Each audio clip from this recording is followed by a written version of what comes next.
Electron என்கிட்ட கூடுறா, இல்ல அது எனக்கு வேணும் என்கிட்ட கூடுறா, அது என்கிட்ட கூடுறா. இந்த மாதிரி எலக்ட்ரான்ஸ்க்கு நடுவுல சண்டை நடந்தாலே என்ன ஃபார்ம் ஆக போகுது? we know that we are going to get a bond formation நடக்க போகுது. அப்ப பாண்ட் ஃபார்மேஷன் நடக்குது அப்படின்னா என்னென்ன டைப்ஸ் ஆஃப் பாண்ட் ஃபார்மேஷன், இந்த எலக்ட்ரான்ஸ் எங்க போகுது எங்க வருது அப்படிங்கறத பொறுத்து தான் டைப்ஸ் ஆஃப் பாண்ட்ஸ் இருக்கு. அதை தான் நம்ம இப்ப பார்க்க போறோம். என்னென்ன டைப்ஸ் எல்லாம் இருக்கு நம்ம கிட்ட? கெமிஸ்ட்ரியில ரொம்ப மேஜரா 3 டைப் இருக்கு. ஒன்னு அயானிக் பாண்ட், இன்னொன்னு கோவேலன்ட் பாண்ட், இன்னொன்னு மெட்டாலிக் பாண்ட். இவங்க ஒவ்வொருத்தவங்களுக்கு என்னென்ன டிஃபரன்ஸ் இருக்கு அப்படிங்கறத பார்த்துடலாம். ஃபர்ஸ்ட் அயானிக் பாண்ட் எடுத்துக்கோங்க. அயானிக் பாண்ட்ல இந்த படத்துல பாரு அழகா இந்த ஆட்டம் தன்னோட ஒரு எலக்ட்ரானை இந்த ஆட்டம்க்கு டொனேட் பண்ணுது. சூப்பரா இருக்கா? எவ்வளவு அழகா பாருங்க, ப்ரப்போஸ் பண்ற மாதிரி இருக்கு. அதாவது எலக்ட்ரானை கொடுக்குது. இவங்க என்ன பண்ண போறாங்க? இந்த எலக்ட்ரானை ஹாப்பியா அவங்க வாங்கிக்க போறாங்க.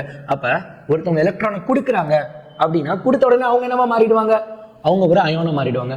ஒரு எலக்ட்ரானை வாங்கின உடனே இவங்க அவங்களும் ஒரு அயோனா மாறிடுவாங்க. அப்ப 2 அயான்ஸ்க்கு நடுவுல ஏற்படக்கூடிய பாண்டு தான் ionic bond. By transferring of electron என்ன ஆயிடுச்சு? என்னோட எலக்ட்ரானை நான் மொத்தமா என்ன பண்ணிட்டேன்? உங்ககிட்ட கொடுத்து பாண்ட் ஃபார்ம் பண்ணிருக்கேன். ரைட்டா? That is called ionic bond. அப்ப கோவேலன்ட் பாண்ட்னா என்ன? கோவேலன்ட் பாண்ட்ல இவங்க தன்னோட எலக்ட்ரான் இவங்களுக்கு கொடுக்குறாங்க. அதே டைம்ல இவங்க என்ன பண்றாங்க? தன்னோட எலக்ட்ரானை இவங்களுக்கு கொடுக்குறாங்க.